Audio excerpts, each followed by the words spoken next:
चलिए त्रिकोण मिति, ठीक। इसमें हम त्रिभुज देखिए, त्रि मतलब तीन, कोण, माप, तीन कोणों की माप को कहते हैं त्रिकोण मिति, ठीक है। इसमें जो है जो हम लोग चित्र बनाते हैं, इसमें हमेशा बनता है समकोण, त्रिभुज। हमेशा कौन सा त्रिभुज बनेगा इसमें? समकोण। समकोण त्रिभुज किसे कहेंगे? तो जिसका जो एक कोण कितने डिग्री का हो? 90 डिग्री का हो, इसे क्या कहेंगे? समकोण, ठीक है। अब समकोण है तो समकोण में 90 के सामने वाले को कहते हैं कोण,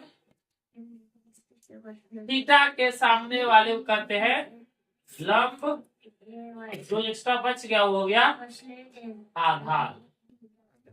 तो इस तरह से समकोण त्रिभुज में कितने भाग हो गए? तीन। लंब मतलब कर्ण, लंब, आधार, या आधार, कर्ण, लंब, या लंब, कर्ण, आधार। कैसी बोलिए? बात से में। इसमें त्रिकोणमिति में किस चित्र पे काम करना है? समकोण में। सिर्फ और सिर्फ ये दिमाग बिल्कुल बैठा कर रखिए कि सिर्फ कौन सा त्रिभुज बनेगा? समकोण त्रिभुज, सिर्फ और सिर्फ समकोण। मतलब हमेशा इसमें क्या चाहिए आपको? लंब, कर्ण, आधार, ये चाहिए। अब आइए बात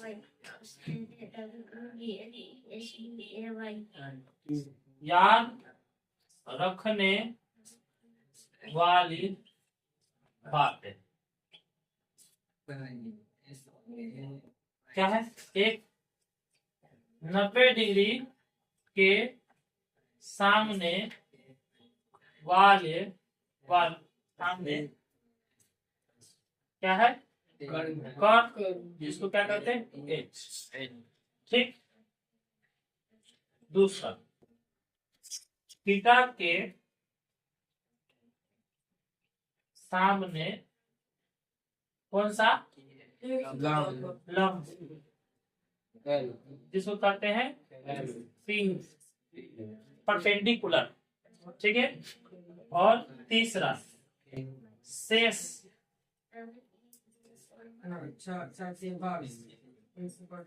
शेष भुजा क्या कहेगा? आधार, जिसको कहते हैं हम लोग बी, ठीक है, कहते हैं बी। तो ये याद रखिएगा, त्रिकोणमिति तीन कोणों के माप के क्या कहते हैं? सम्मिलित रूप से मिलाकर के क्या कहेंगे? त्रिकोणमिति, ठीक है। इसमें किस त्रिभुज पे काम होगा? समकोण त्रिभुज पे क्या काम होगा? समकोण त्रिभुज में तीन चीज होता है, लंब, कर्ण और आधार। लंब किसे कहेंगे? तो थीटा के सामने वाले को लंब कहेंगे, 90 डिग्री के सामने वाले को आधार कहेंगे, कर्ण कहेंगे, और जो बच गया उसे आधार। यार यही चीज यहाँ पे है, इसको चलिए हम लोग लंब, कर्ण और आधार का थोड़ा प्रैक्टिस कर ले। फोटो कैसे भी घुमा दे तो हमें घूमने की जरूरत नहीं है। आइए थोड़ा प्रैक्टिस कर ले। एक बार हम यहाँ हिंट्स में दे देते हैं ताकि बाद में आप लोग कंफ्यूजन ना हो। 90 डिग्री के सामने क्या होगा? कर्ण, इसको कहेंगे एच, और थीटा के सामने हो जाएगा लंब, इसको कहते हैं बी, और जो टी, ठीक है, जो बच गया वो क्या हो जाएगा? आधार, इसको बी, ठीक है। तो यहाँ है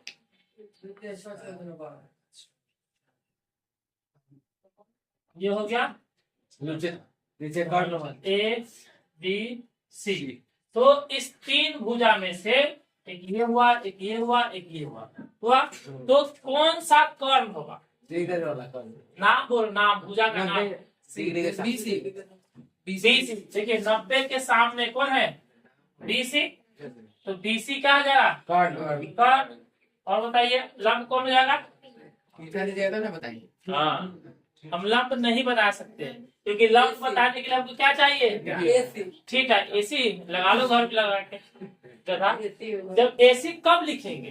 जब एसी कब कहेंगे? जब हमें थीटा मालूम है, कहाँ पे थीटा, कोण कहीं मालूम है, कहाँ से है, थीटा ए बी में भी हो सकता है, कहीं भी हो सकता है, यहाँ भी बी पे भी हो सकता है, सी पे भी हो सकता है। 90 डिग्री नहीं रहेगा तो 90 डिग्री रहेगा ही रहेगा, 90 डिग्री अगर नहीं रहेगा तो समकोण ही नहीं रहेगा, हमारा एक काम ही समकोण में चलना है।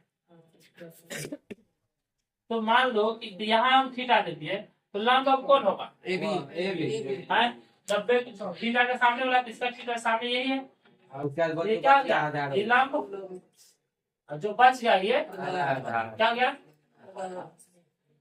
क्लियर, यस सर, चलिए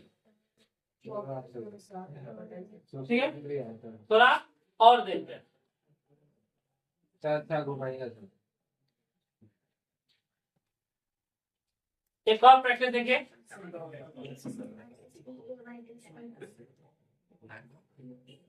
ये हो गया 90 डिग्री, नाम दीजिए, ये हो गया थीटा ए बी सी। अब इससे बताइए कि कौन कौन सा कहा है, ए बी 90 डिग्री के सामने, 90 डिग्री के सामने ए बी क्या हो गया, अच्छा लंब कौन कहेगा, ए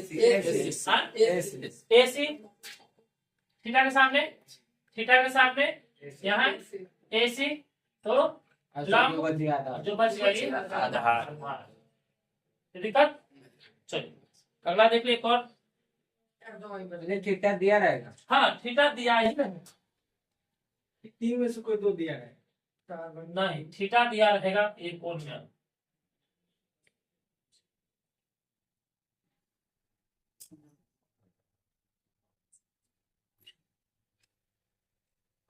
नाम तुम खरा बोल कौन कौन सा है इसमें, एसी के भी, हाँ? एसी के एसी के सामने गधा, एसी हुआ कौन, लंब कौन हुआ, इधर नाम नहीं है, बोला, हाँ। चलिए अब देखते हैं हम लोग कि अगर समकोण त्रिभुज में कोई दो अनुपात मालूम है तो तीसरा कैसे निकाल, ये देखिए होगा क्या, कौन ये लंब ये आधार, इसको कहते हैं एच, इसको पी, इसको बी। तो हम इसी का उपयोग करेंगे, यहाँ देखिएगा फॉर्मूला जान लीजिए, एक फॉर्मूला जान लीजिए, एक से ही सारा काम हो जाएगा, का स्क्वायर बराबर लंब का स्क्वायर प्लस आधार का स्क्वायर, ये है फॉर्मूला नंबर एक। अगर स्क्वायर को हम उधर भेज दे तो क्या बन जाएगा, है चलो इसको कॉर्ड को क्या करते हैं, एच का स्क्वायर, ठीक है, सो एच का स्क्वायर, इसको बी का स्क्वायर, ये बी का स्क्वायर, तो ये भी हुआ फॉर्मूला एक, ठीक। अब देखिए जब स्क्वायर को उधर भेजेंगे तो क्या बनता है, जब स्क्वायर को बराबर को उस पर भेजे तो क्या बनेगा, रूट, एच बराबर root under P square plus B square, ये भी हुआ एक फॉर्मूला, ठीक।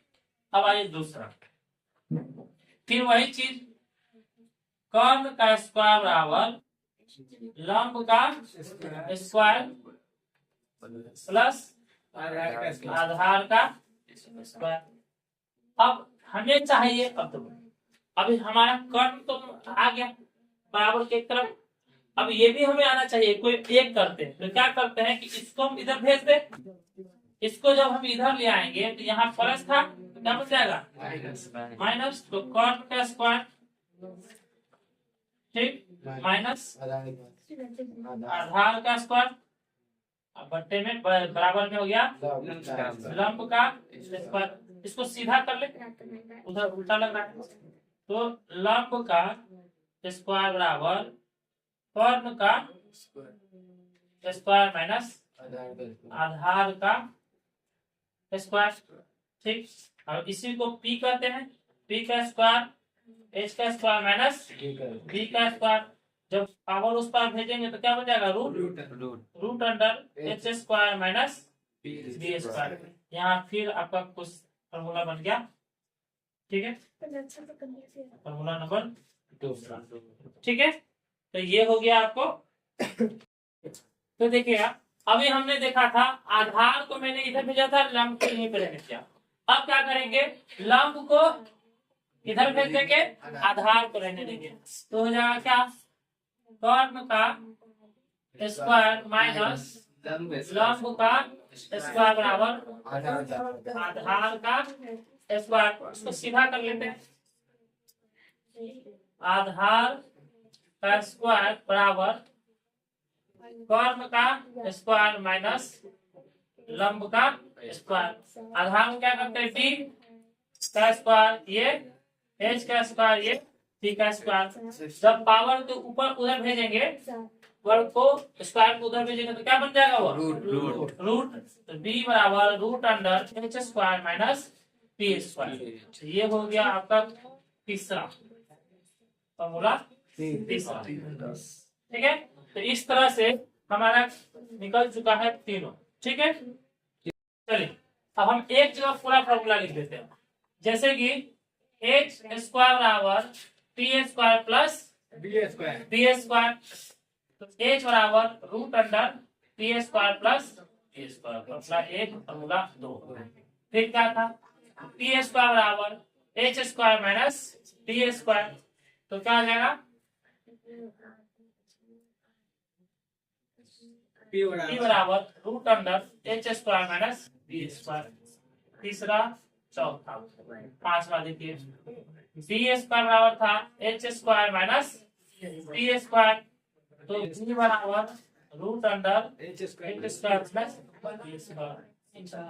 ये हुआ फॉर्मूला पूरा संकेत के रूप में। इसी को अगर आपको लिखने का मन है तो आप लिख लीजिए, ये हो जाएगा कर्ण का स्क्वायर बराबर लंब का स्क्वायर प्लस आधार का स्क्वायर। ठीक, तो कर्ण का हो जाएगा रूट अंडर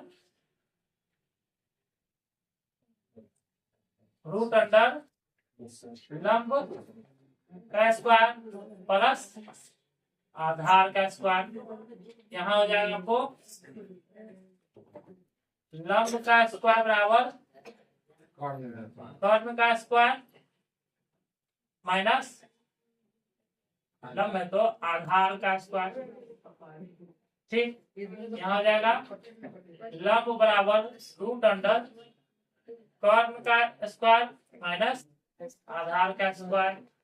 ठीक, यहाँ हो जाएगा आधार बराबर आधार का स्क्वायर बराबर कर्ण का स्क्वायर माइनस लंब का स्क्वायर। हो जाएगा आधार बराबर रूट अंडर कर्ण का स्क्वायर माइनस लंब का स्क्वायर। ये हुआ इंग्लिश और हिंदी। हम लोग इस लेसन में उपयोग करेंगे सिर्फ इंग्लिश संकेतों का, हिंदी का लिखेंगे बहुत समय चला जाएगा। इंग्लिश का संकेतों का उपयोग करेंगे, बहुत जल्दी जल्दी हमारा क्वेश्चन होगा। ठीक है, एक तो इसको याद रखना भी आसान पड़ता है, ये थोड़ा लंब कर्ण आधार बोलने में समय लगता है आसान दोनों, लेकिन थोड़ा समय इसमें लगता है। ठीक है, चलिए इसको देखिएगा।